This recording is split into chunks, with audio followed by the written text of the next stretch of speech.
अरे किस बात को लेकर एक्सपोज हो गई मैं? अरे किस बात को लेकर एक्सपोज हो गई? सैयद रिजवान, ये मेरे साथ मुझे यहाँ बैठकर धमकाना मत आप। हाँ तो सुनिए ना मुझे धमकाना मत सैयद रिजवान। अरे यार चुप रहो रजा, कब तक बोलोगे यार, चुप रहो। आवाज कम कीजिए ना, आप लोगों को समझ में नहीं आता है क्या? भाई चुप।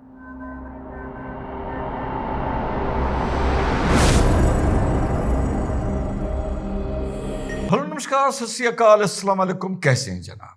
एक तो आप सभी का लाख लाख शुक्रिया मेरे साथ खड़े होने के लिए। बड़ी तीखी बहस हो गई रूबिका लियाकत से। क्यों हुई मुझे पता नहीं, क्या उनके जहन में चल रहा था पता नहीं।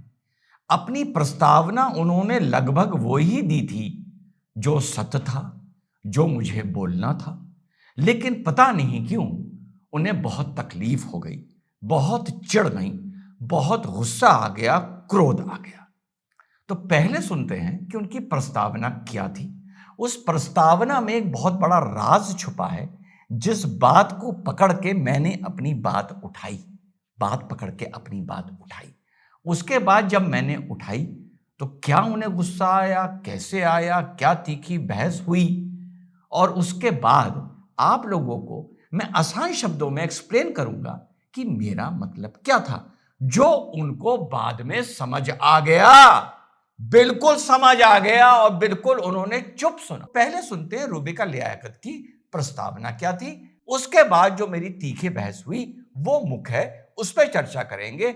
एक बार पुनः फैसला आपके समक्ष लेके आया हूं, पूरा किस्सा बिना कुछ एडिट करे, क्योंकि चीज ये उनके चैनल पर पड़ी हुई है। हाँ, न्यूज 18 के चैनल पर आप लोगों ने जिस तरह से कमेंट्स में मेरा समर्थन किया है, ये वाकई में आप लोगों का इसके लिए शुक्रिया करता हूं। तो सुनते हैं रूबिका क्या बोली थी। कि जुमे की नमाज जमात यानी एक साथ पढ़ी जाती है। वैसे तो नमाज आप अकेले पढ़ सकते हैं, लेकिन जुमा की नमाज जो होती है वो आपको साथ पढ़नी होती है, और इसीलिए इसका एक अपना महत्व होता है। लेकिन इस्लाम का सबसे पाक महीना यानी माह रमजान में इसी जुमे बेहिसाब सियासत देखी। रमजान के महीने में इसी महीने बेहिसाब सियासत देखी, यानी साफ साफ रूबिका कह रही हैं कि रमजान मुबारक सीरीज तो आप लोग देख चुके हैं मेरी, कि इस देश ने बहुत सियासत देखी। ठीक, साथ में उन्होंने ये भी बताया कि जुमे की नमाज बाजमात पढ़ी जाती है। बाजमात से आसान मतलब ये हो गया कि मस्जिद में एक साथ जाके पढ़ी जाती है। अक्सर नहीं, मोस्ट ऑफ द केसेस महिलाओं को बाजमात नमाज में पढ़ने का, जुमे का मौका नहीं मिलता। अब मुझे ये नहीं पता कि रूबिका लियाकत मस्जिदों में भी महिलाएं बहुत से अरब मुल्कों की तरह उनकी इजाजत होनी चाहिए इस दिन के लिए, कब रूबिका लियाकत बोलना शुरू करेंगी, ताकि उनको भी जुमे में मस्जिद जाने का मौका मिले और सवाब ज्यादा मिले। आगे चलते हैं। गुरुवार को all India Muslim personal law board ने एक लेटर जारी किया, और उस लेटर की कॉपी मेरे पास मौजूद है। ये वो लेटर है। इस लेटर में सबसे ऊपर एकदम बोल्ड अक्षरों में लिखा गया है कि मुसलमान वक्फ संशोधन बिल के विरोध में जुम्मतुल विदा के मौके पर अपने बाजू पर काली पट्टी बांधकर विरोध दर्ज कराए। All India personal law board ने एक नोटिस, एक चिट्ठी, एक अपील जारी की है। All India personal law board ने। और मुझे कोई ये बता दे कि इस अपील के जारी होने के बाद बहुत से ऐसे अलग अलग ऑर्गेनाइजेशन मुस्लिम्स की बनी रहती हैं, किसी ने इसका विरोध किया, किसी ने इसका खंडन किया, किसी ने ये कहा कि ये गलत है, अलविदा में वैसे ही तनाव फैला हुआ है, अलविदा के दिन एक प्रोटेस्ट को, नमाज को एक प्रोटेस्ट का शक्ल ना दो। पता नहीं कौन से शैतानी लोग इसमें आके जुड़ जाएं, पत्थर चला दें, नारेबाजी कर दें, और एक माहौल खराब हो। इधर रामनवमी हो रही है, इधर ईद है, इधर अलविदा है। किसी ने कहा? नहीं कहा। यह था एडवोकेट रिजवान अहमद का आर्गुमेंट, जो मैंने क्रिएट किया और सामने रूबिका के रखा। आपने शुरू में अपने बोला प्रस्तावना में कि ये जुमे की नमाज एक साथ पढ़ी जाती है। इसके पीछे जो वजहात हैं वो ये हैं कि ये माना गया कि किसी एक की भी कबूल होगी तो सबकी कबूल हो जाएगी। पर यहां पर जुमे की नमाज जो एक साथ पढ़ी जाती है उसकी वजह ये नहीं है उसकी वजह है शक्ति प्रदर्शन, उसकी वजह है मस्जिद को राजनीति का अड्डा बोल रहा हूं, अड्डा बनाना। उसकी वजह है मौके पे वहां पर नारेबाजी करना और मौके पे वहां से पत्थर चलाना। इसलिए आज ये नौबत आ गई है रूबिका हम मुसलमानों की कि जुमा तो छोड़ो, ईद और बकरीद के लिए भी कोई हमें नमाज, सड़क पे नमाज नहीं पढ़ने दे रहा। जी हां, वेरी इंपॉर्टेंट पॉइंट। आज से 5-6 साल मैंने पहले ये बात बोली थी कि जिस तरीके से सड़क पर नमाज पढ़ने की जिद, जिस तरीके से सड़क पे नमाज पढ़ने को लेके विवाद, कहीं पुलिस लाठी चला रही है, कहीं कुछ हो रहा है, ये अगर हालात बढ़ते रहे तो एक 365 दिन में ईद और बकरीद, ईद उल हज में भी शायद हमें कोई सड़क पर नमाज ना पढ़ने दे, क्योंकि वो इतना चिढ़ चुका होगा और ये चीज एक जिद का रूप ले चुकी होगी। और देख लो मेरे साथियों, वही नौबत आ गई, वही नौबत आ गई या नहीं आ गई? तो इस बात पर और मस्जिद और जुमा, ये रूबिका चाहे इसको झुठला लें, मस्जिद और मस्जिद में जुमा एक विरोध का अड्डा बन गया है, राजनीति का अड्डा बन गया। और कल ही मैंने प्रोग्राम में आप लोगों को बताया था कि बहुत से मुस्लिम मुल्कों में नमाजियों को मस्जिद के अंदर रुकने ही नहीं दिया जाता, कि वक्त पर आओ, सिर्फ फर्ज 2-3 तरह की नमाज होती है, फर्ज होती है, सुन्नत होती है, नफिल होती है। इसमें मैंडेटरी होता है कि अगर आप मस्जिद जा रहे हैं तो फर्ज आप मस्जिद में पढ़ेंगे, नफिल और सुन्नत कहीं भी पढ़ सकते हैं। हिंदू भाइयों को समझा रहा हूं। तो अरब में बहुत से ऐसी कंट्रीज हैं, मिडिल ईस्ट में, जो कहती है सुनो, सिर्फ फर्ज पढ़ो और निकलो यहां से, ताला लग रहा है, तुम्हें मस्जिद में बैठने नहीं देंगे। ईरान में भी ये हुआ, वजह कोई भी हो पर हुआ। तो रिजवान अहमद इन टोटलिटी बात करेगा। इराक के युद्ध के प्रोटेस्ट से देख लो, अफगानिस्तान पे जो अमेरिका ने अटैक किया था उसके खिलाफ जो प्रोटेस्ट होते थे उस पर देख लो, रोहिंग्याओं को उठा के देख लो, सीए को उठा के देख लो, किसी भी किस्से को उठा के देखो, मुसलमान ने शक्ति प्रदर्शन अपना जुमे की नमाज के दिन किया है।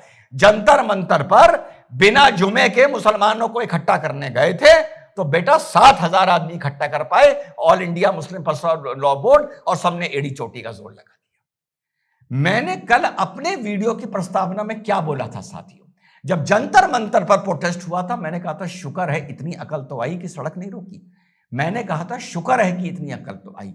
अगर कोई मुसलमान सड़क रोक के वहां पर बैठ जाते तो कंटेंट किसको मिलता? कंटेंट तो रिजवान अहमद को मिलता ना। अगर 10 दिन सड़क रुकी रहती तो 10 दिन एक वीडियो तो हम भी बनाते ना, तुम डिबेट भी कराते ना, मीडिया को भी मिलता ना। लेकिन रिजवान ने कहा शुक्र है कि जंतर मंतर के दिन कोई बवाल नहीं। रिजवान अहमद ने कल जब अपना प्रोग्राम बनाया तो उसमें बोला शुक्र है कि अलविदा के दिन कोई बवाल, शुक्र है। अगर अलविदा के दिन 14 जगह पत्थर चल जाते इस प्रोटेस्ट के चक्कर में तो रिजवान अहमद को तो 10 दिन का कोटा मिल जाता, चैनल को भी 10 दिन का मिल जाता। पर रिजवान अहमद क्या चाहता है कि ऐसी गंदगी से कोटा मिले, कंटेंट मिले? नहीं चाहता है। इसलिए जब कोई अच्छी चीज होती है तो शुक्र करके अपना वीडियो ओपन करता हूं। अब ये नाराज हो गई, स्टार्टिंग में प्रस्तावना में बोल रही हैं कि all India personal law board ने फतवा जारी किया है और किसी ने भी उसका विरोध, किसी भी छोटे बड़े संगठन ने, मौलाना ने, किसी भी दारुल उल्म ने, देवबंद ने, किसी ने नहीं किया उसका विरोध। किया? नहीं किया। तो भैया एक कमेंटेटर और क्या बोलेगा कि आप इसको अड्डा बनाना चाहते हैं? क्या गलत बोला? आगे चलिए। कौम को क्यों डिमोनाइज कर लेते हैं सैयद रिजवान, मुझे ये बताइए। सारी मस्जिदें अड्डा हो गई क्या? सारे दुआ नमाज पढ़ने वाले वो हो गए क्या? आप कह रहे हैं तुष्टि कर? अरे नहीं, कहां से सारी हो गई? नहीं, वो आपके मान लेने से थोड़ी हो जाएगी। अरे आपके मान लेने से सैयद रिजवान थोड़ी हो जाएगी। आप वहां बैठकर कुछ भी कर लीजिए। नहीं, आपके मानने से नहीं होता है ना। पूरी कौम को डिमोनाइज करके, पूरी कौम को विलन बना के आपको लगता है कि आप नहीं, आपको लगता है कि आप हीरो बन जाएंगे। I am sorry Syed Rizwan, आप नहीं हो पाएगा। मुझे ये ना बताओ रूबिका, मुझे ये ना बताओ ना, मेरे साथ ये नहीं चलेगा। नहीं, हेलो मेरे साथ सैयद रिजवान, ये मेरे साथ मुझे यहाँ बैठकर धमकाना मत आप। हाँ तो सुनिए ना, मुझे धमकाना मत सैयद रिजवान, ये मेरे साथ नहीं चलेगा। मैं किसी को भी ये राइट नहीं देती हूँ कि वो किसी भी कौम को डिमोनाइज कर दे। आप नहीं, आपको एलर्जी क्यों है? नहीं, मोदी अगर सौगात दे रहे हैं तो आपको एलर्जी है। वहां मस्जिदों में नमाज पढ़े, आपको एलर्जी है। मोदी अगर सौगात दे रहे हैं तो आपको एलर्जी है, वो मस्जिदों में नमाज पढ़ रहे हैं, आपको एलर्जी है। ये मैंने अपनी बाइट में कब बोला था कि जो मस्जिदों में नमाज पढ़ रहे हैं उससे एलर्जी है? और हाँ, जो मोदी सौगात दे रहे हैं ये बिल्कुल उससे मुझे एलर्जी है, क्योंकि ये मैं बोलता आया हूं। अगर मोदी जी ने दे दी शुरू कर दी, कल को योगी जी देने शुरू कर दे तो मैं पलट थोड़ी जाऊंगा भाई। मेरा एजेंडा कोई इस तरीके का थोड़ी है जैसा भाई तुम्हारा है, पहली चीज। और आप कह रहे हैं आप पूरी कौम को डिमोनाइज कर रहे हैं, पूरी कौम के बारे में आप बोल रहे हैं। अरे मैं ना बोलूं कौम के बारे में, मैं क्यों बोलूं? मैं कौम के बारे में तब नहीं बोलूंगा जब all India personal law board इस तरह का कोई फतवा लेके आती और कौम में कुछ 10-20% मौलाना, आलिम और मरकज और इंस्टीट्यूशंस और फाउंडेशंस और ऑर्गेनाइजेशन इस्लामिक उसका विरोध करती, तो मैं नहीं बोलूंगा। अरे जब कुछ हो रहा है तुम सबके सब चुप बैठे हो, मुझे पता है दिल में क्या है, तो मैं वहां बोलूंगा नहीं बोलूंगा। तुम अपना अगर ट्रैक चेंज कर रही हो धीरे धीरे, तो मैं इसमें क्या करूं यार? या तो पहले मुझे फोन करके बता दिया होता कि रिजवान मुझे धोना मत, कुटाई ना करना है, क्योंकि मैं ट्रैक धीरे धीरे चेंज करने जा रही हूं, तो मैं सोचता कि मुझे क्या बोलना है, क्या बोलना है। ठीक। और आप कह रहे हैं कि आप सब लोगों को खुश कर देंगे। सुनिएगा अभी आगे, सुनिएगा। आप चाहते क्या है? नहीं, आप चाहते क्या है? अरे किस बात को लेकर एक्सपोज हो गई मैं? अरे किस बात को लेकर एक्सपोज हो गई? आपके चीखने से कुछ नहीं होता है। डीमोनाइज मत कीजिए आप। Do not demonise, do not demonise the community. बहुत सारे ऐसे लोग हैं जो समझदार हैं। मुट्ठी भर बेवकूफों की वजह से आप पूरी कौम को जाहिल नहीं करार दे सकते। मुट्ठी भर लोगों की वजह से, यानी इनका मतलब आज मुझे यह पता चला रूबिका लियाकत जी का कि सीए में मुट्ठी भर मुसलमान इन्वॉल्व थे। यूसीसी मुट्ठी भर मुसलमान हैं जो नहीं चाहते कि लागू हो। वक्फ में अमेंडमेंट जिससे वक्फ की संपत्ति की मैं लड़ा हूं, वक्फ की चोरी के खिलाफ, जहां मुसलमानों ने मिलकर वक्फ की जमीन बेची थी, मैं लड़ा हूं, मैं पिटा हूं वक्फ की संपत्ति बचाने के लिए। बहुत कुछ झेला है यार। ये कल के पत्रकार हैं, नए नए आ गए हैं। 35 साल में 350-400 तो किताबें पढ़ के बैठा हूं और धरातल पर जिंदगी जी के देखा हूं। ये स्टूडियो में आकर ये हमको बताएंगे कि इस धरातल पर क्या हो रहा है, ये हमको बताएंगे। हम बहुत देखें। तो इनके हिसाब से वक्फ का एक्ट में अमेंडमेंट ना हो, ये मुट्ठी भर मुसलमान चाहता है, ये मुट्ठी भर मुसलमान चाहता है। इनके हिसाब से काली पट्टी मुट्ठी भर मुसलमान बांधना चाहता है। रूबिका लियाकत के हिसाब से सीए को भारत में ना अलाउ किया जाए, ये मुट्ठी भर मुसलमान चाह रहा था। बाकी तो हिंदू, बौद्ध, सिख के लिए 99% मुसलमान तो उनका स्वागत करने के लिए बैठा था। ये इनका इल्म है धरातल का, ये इनका इल्म है। आज आप एक्सपोज हो गए। अरे वो करने से क्या हो जाएगा? आप ही की तरह मैं भी हंस लूंगी। आपका नहीं चल पाया तो मैं भी कर लूंगी। आपके पेट में दर्द क्यों हो रहा है? अरे मेरे पेट में दर्द नहीं हो रहा है। Don't demonise it. I will not allow you to demonise my community. I will not allow you to demonise my community.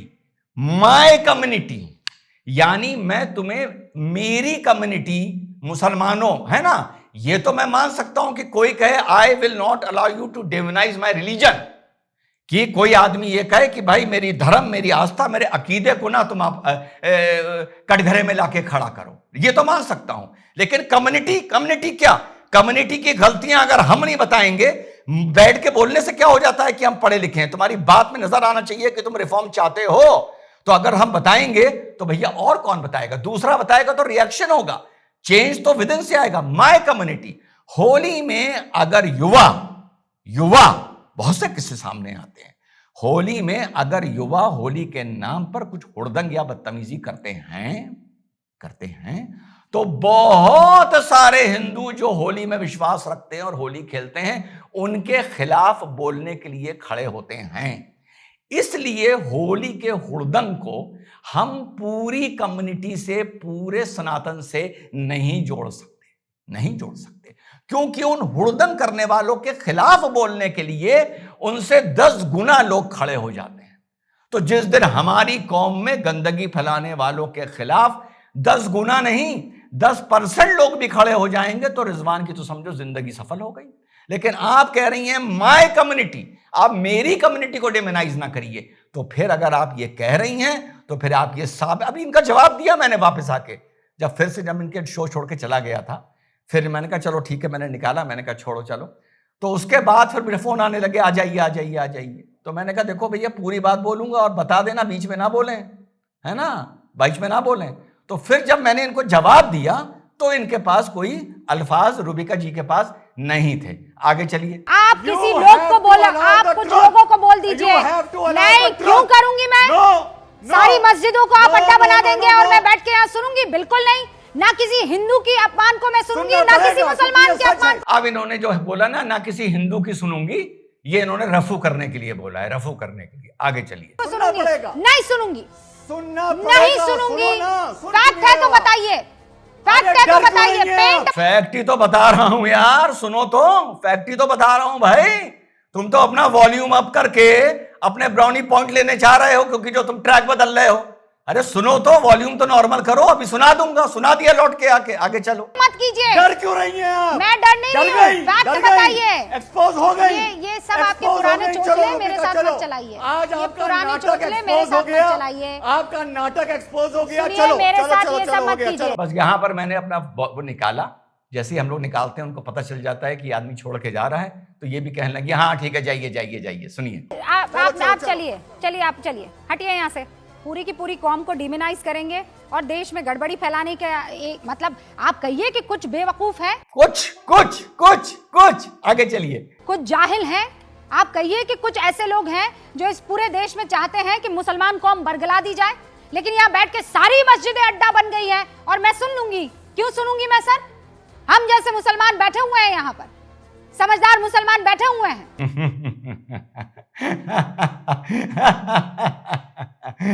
अब जब मैं पलट के आया और जब जवाब दिया तो मोहतरमा के पास मेरे सवाल का जवाब नहीं था, या मेरे जवाब पर जवाब नहीं था, यानी लाजवाब हो गई थी। सुनिए। अरे तो आप मशवरा कीजिए ना, बात खत्म कर लूं। आप अरे यार चुप रहो रजा, कब तक बोलोगे यार? चुप रहो। आवाज कम कीजिए ना। आप लोगों हाँ, को बस, आप बस, लोग बस, बस, समझ बस, में बस, नहीं बस, आता बस, है क्या? भाई भाई भाई भाई चुप जी। सुनिए रिजवान भाई सुनिए, भाई, अदब से। रूबिका जी एक बात खत्म हो गई थी। अरे चुप रहो यार, जब रिजवान नाम ले दिया तो चुप हो जाओ। रूबिका, जो ये फतवा जारी हुआ कि हाथ पर काली पट्टी बांधी जाएंगे मुसलमान, ये किसी मौलाना ने किसी मस्जिद के लिए जारी किया या सारी कौम और सारी मस्जिदों के लिए जारी किया? तो जवाब है सारी मस्जिद और सारी कौम के लिए जारी किया। वारिस पठान स्क्रीन पर। इसका मतलब सारी कौम और सारी मस्जिद को अड्डा बनाना है। यह है लॉजिक मेरे आर्ग्यूमेंट की। या तो आप ये कह दीजिए कि इस मौलाना ने सिर्फ अपनी मस्जिद के लिए जारी किया और रिजवान आप पूरी कौम को क्यों लपेट रहे हैं। पहला मेरा काउंटर आर्गुमेंट ये था इसका जवाब, बड़ा सीधा सा, जो बड़े आराम से रूबिका सुन सकती थी, लेकिन अपना वॉल्यूम ऊपर करके और मेरा वॉल्यूम नीचे करके पता नहीं वो किसको खुश करना चाह रही थी या कौन सा ट्रैक बदलना अपना चाह रही थी। तो मैंने किसी को कुछ नहीं बोला, मैंने तो बोला कि भैया तर्क पे बात होती है और तर्क पे बात जिंदगी भर करता रहूंगा। अगर होली का मैंने बड़ा अच्छा एग्जाम्पल दिया, अगर होली में हुड़दंग होता है जो गलत है, उसके खिलाफ बोलने के लिए माय कम्युनिटी करके कोई हिंदू नहीं सामने आता।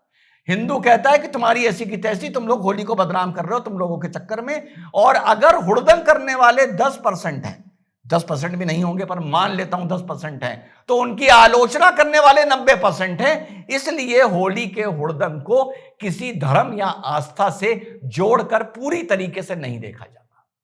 और ये कही जा रही है मुट्ठी भर कुछ लोग, ये तो मुझे अब पता चला कि इतने दिन से रूबिका यही समझ रही थी कि कुछ लोग सीए के खिलाफ हैं, कुछ लोग एनआरसी के खिलाफ हैं, कुछ लोग नहीं चाहते थे कि शाहबानों को पैसा ना मिले, कुछ लोग नहीं चाहते थे कि तलाक़ बिद्दत डिस्टर्ब ना हो, बाकी पूरी कौम चाहती थी शाहबानों को पैसा मिले, पूरी कौम चाहती थी 95% कि तलाक़ बिद्दत ख़त्म हो जाए, पूरी कौम। ये बात भाई मुझे पहली बार सीखने को मिली। और मज़ेदार बात यह है कि चैनल से थंबनेल लगवाया गया कि रूबिका के जवाबों पर रिजवान भागा।